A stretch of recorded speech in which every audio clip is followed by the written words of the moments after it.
ওসমান গনির মতো শাসক, হযরত আবু বকর সিদ্দিকের মতো শাসক, মুহাম্মদ বিন কুরির মতো শাসক, এইভাবে সুলতান মাহমুদ গজনবীর মতো শাসক আসে নাই?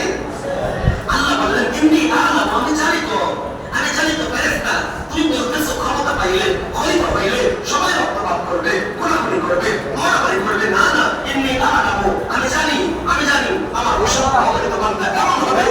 রাইয়া ক্ষমতা পাওয়ার পরে তার জনগণের কাছে খাবার পৌঁছে দেবে। যখন খলিফা আসে নাই, শেষ কথা বুঝেন কি বুঝলাম?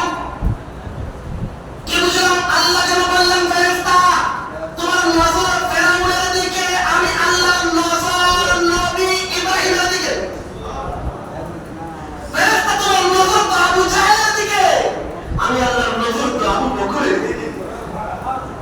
ফেরেশতা তোমার নজর তো সৈন্য শাসকের দিকে,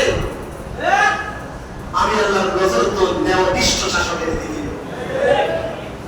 শেষ কথা এগুলো ছেড়ে দেন, সব বাদ দেন। অনেক কিছু দেখছেন।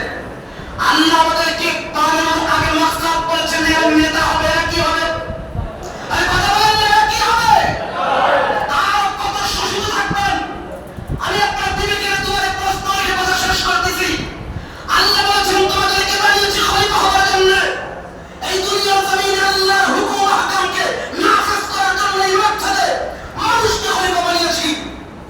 আপনারা রাজতন্ত্র দেখেছেন, শৈলতন্ত্র দেখেছেন, সমাজতন্ত্র দেখেছেন, গণতন্ত্র দেখেছেন, এবার দেখার সময় হল ইসলামতন্ত্র।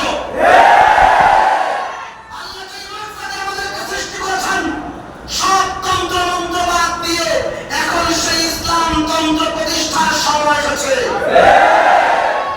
বাংলাদেশের যে সংবিধান আছে, সেই সংবিধান শৈলতন্ত্রকে প্রমোট করে, সেই তন্ত্রকে কাজ ফেলে দিয়ে কোরআন ভিত্তিক খেলাফতের নতুন সংবিধান রচনার সময় আসছে। আল্লাহ আমাদেরকে যেই জন্য বানিয়েছেন, সেই জন্য কাজ করার জন্য প্রস্তুতি গ্রহণ করে। আল্লাহ তাআলা তৌফিক দান করেন। আমিন। ওয়া আখিরু দাওয়ানা